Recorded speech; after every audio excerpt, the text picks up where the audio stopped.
సబితక్క ఇయాల కాదు ఇప్పుడే సత్యక్క చెప్పినట్టు సబితక్క రేవంత్ రెడ్డి గారు జెడ్పీటీసీ కాకముందే మంత్రి అయిన సీనియర్ నాయకురాలు.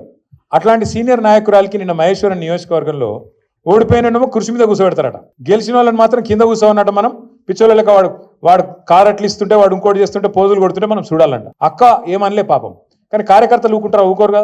అరే మా మేడంకి అవమానం జరుగుతుందని లొల్లి పెడితే ఇలా హోంమంత్రిగా పనిచేసిన అక్క మీదకి గింతంత పోలీసు వాళ్ళు ఎగిరిపోయి రెచ్చిపోయి మాట్లాడుతూ ఉన్నాడు.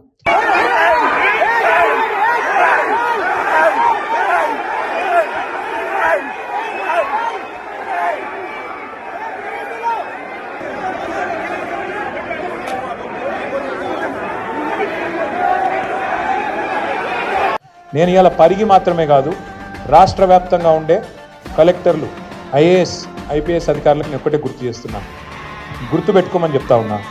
ఇలా మీరు పచ్చి అబద్ధాలు ఆడుతూ ఉన్నారు ఐఏఎస్ అధికారులు కూడా. మొన్న ఇక్కడ చూసిన నేను ఖైరతాబాద్లో ఒక ఐఏఎస్ అధికారి ఒక ఐపీఎస్ అధికారి ఇద్దరు చిలక పలుకులు వలుపుతున్నారు. ఏమని? 10 ఏళ్లలో ఒక్క రేషన్ కార్డు ఇవ్వలే, కాంగ్రెస్ వాళ్ళు మాట్లాడినట్టు మాట్లాడుతున్నారు. నేను వాళ్ళందరికీ ఒకటే చెప్తా ఉన్నా, ఎక్కువ టైం లేదు, 2-2.5 ఏళ్లలో మళ్ళీ మేమే వస్తున్నాం. ఎవరైతే ఎగిరెగిరి పడుతుండ్రో, ఎవరైతే అతి చేస్తుండ్రో, ఎవరైతే రేవంత్ రెడ్డి కంటే ఎక్స్ట్రాలు చేస్తున్నారో వాళ్ళందరికీ నేను ఒకటే మాట చెప్తున్నా. నేను ఇదివరకు కూడా చెప్పినా, మళ్ళీ కూడా చెప్తున్నా, బరాబర్ ప్రతి పేరు రాసి పెట్టుకుంటాం, ప్రతి ఒక్కరి మాటలు యాది పెట్టుకుంటాం. ఇదివరకు లెక్క మాత్రం ఈసారి ఉండదు, అన్ని లెక్కలు హిసాబ్ కితాబ్ సెటిల్ చేసే బాధ్యత నాది.